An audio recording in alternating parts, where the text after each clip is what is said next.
நீதிமன்றத்தை தவறாக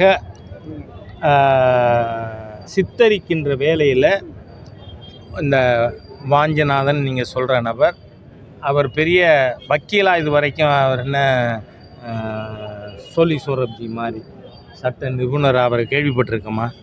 இல்லை. நீங்கள் பார்த்தீங்கன்னா அவருக்கு ஆதரவாக அறிக்கை கொடுத்துருக்கிற நீதிபதிகள் யார்? ஒன்று ஹரி பரந்தாமன். இந்த ஹரி பரந்தாமன் யார்? பப்ளிக்கில் ஒரு ஹிந்து பெண்ணின் தாலியை அறுக்கலாம்னு தீர்ப்பு கொடுத்தவர். உண்டா இல்லையா? நான் ஒன்றும் தப்பாக சொல்லலையே. நீங்கள் நான் தாலியே கட்ட மாட்டேன், அது அடிமையின் சின்னம் அப்படின்லாம் சொன்னீங்கன்னா நத்திங் ராங்.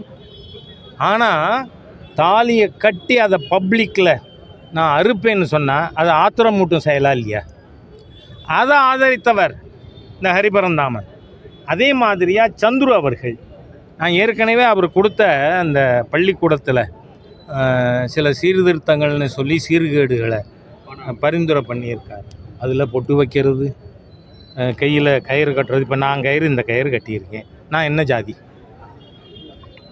கயிறு பள்ளிக்கூட மாணவர்கள் கயிறு கட்டினா இது என்ன இழிந்த எண்ணம்ங்கிறேன். நான் அந்த எண்ணத்தை சொல்கிறேன்.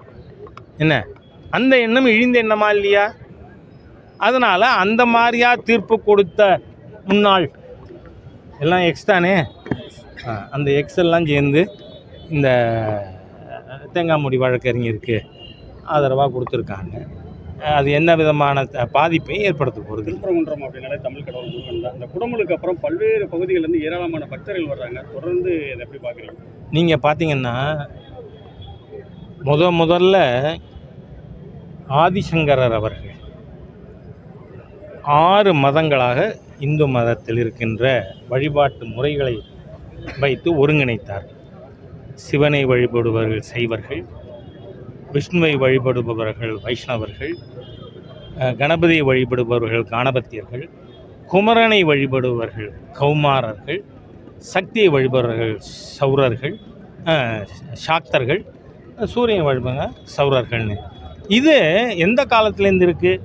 நீங்கள் கவி காளிதாஸ் எழுதிய காவியங்களிலேயே மிகப்பெரிய காவியம் என்ன தெரியுமா? தமிழ்நாட்டில் ஒரு திரிபு அரசியல் 1838 ராபர்ட் கார்டுவெல் என்கின்ற மதம் மாற்றும் ஒரு நபர் அயர்லாண்டிலேருந்து இங்கே வந்த பிறகு பொய்கள் பரப்பப்படுகிறது. அதனால் நான் என்ன சொல்கிறேன், அவர் கவி காளிதாசர், அவர் சந்திரகுப்தர் காலத்தை சேர்ந்தவர். அவர் எழுதிய 2000 கிமு 300 அந்த காலகட்டத்தை சேர்ந்தவர். அவர் எழுதியதே குமார சம்பவம், குமரனின் சரித்திரம். ஆகவே இதையெல்லாம் ஏதோ அவரை வேறு எல்லாருக்கும் உள்ளபடியாக வரவேற்கிறேன். பீட்டர் அல்ஃபோன்ஸ் போகட்டும், அமீர் போகட்டும் முருகன் கோயிலுக்கு, ஏன்னா தமிழர்கள் தானே.